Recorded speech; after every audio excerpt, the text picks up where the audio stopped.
Hi and welcome to your UOW update for week 9 spring session. I'm Bec.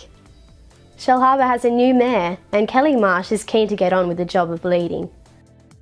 Well, I'm certainly going to bring positivity.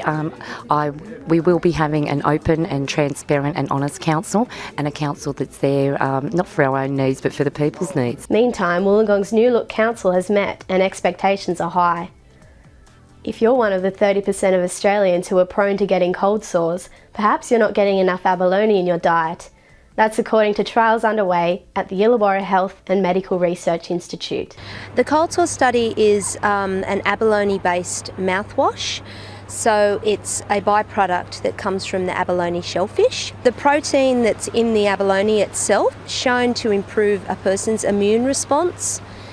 So they're hoping that with the mouthwash it'll be absorbed through the mucosa of the mouth, and that's why we're targeting only people that have cold sores in the lip and mouth area. During the study, participants will use the mouthwash over the course of 5 days whilst experiencing an episode of cold sores. So some people get redness, blisters, swelling, and they're looking at how effective those symptoms are reduced over that 5-day period.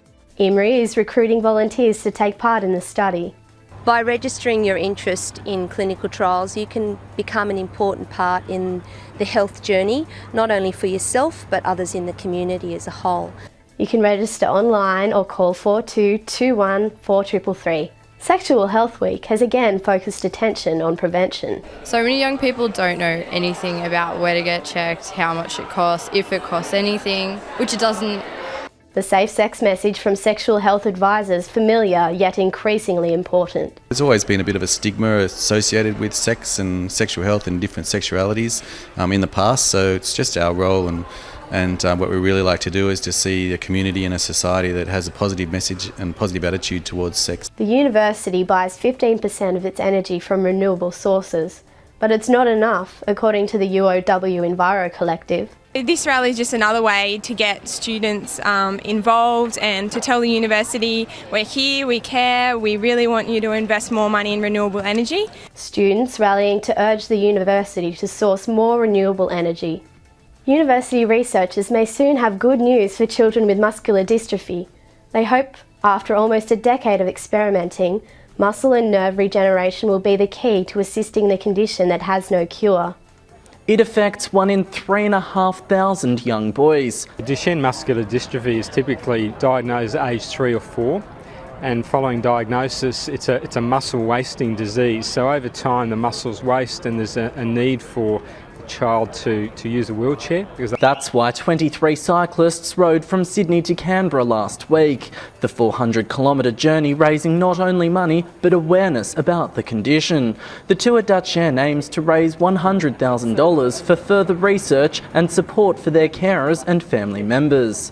As a parent of a Duchenne boy, you have to do something. You see your boy die in front of your eyes, and if you don't do something, it's going to pull you apart. But it's at the Innovation Campus where researchers at the ARC Centre of Electromaterials Science are working on muscle and nerve regeneration. Possible alternatives to supplement some other strategies that are there, and they're primarily strategies such as gene correction and regenerative muscle bionics. We'd really encourage members of the general public to support the foundation, to support the riders, support the children, and supportmd.org.au is our website, and it's possible to go there, make a donation. Josh Matthews, UOWTV.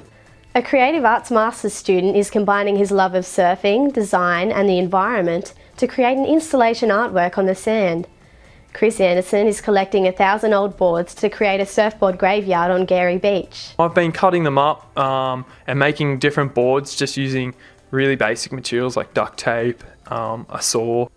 I think that a lot of surfers know that surfboards are made out of toxic materials, but I don't think they know to what extent. There are 55 million surfboards in circulation and old boards are going straight to landfill. Chris's artwork aims to open a dialogue about waste management.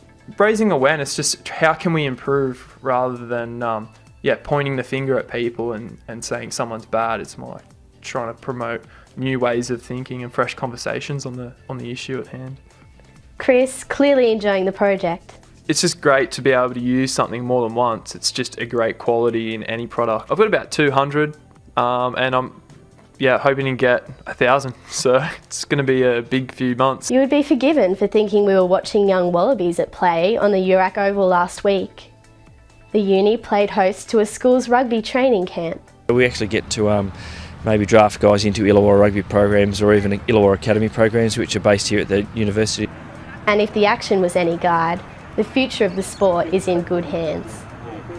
And that's our update for this week. Don't forget, the Uni Diary cover design competition is taking entries now. I'm Bec Fist. From all of us at UOWTV, have a great week.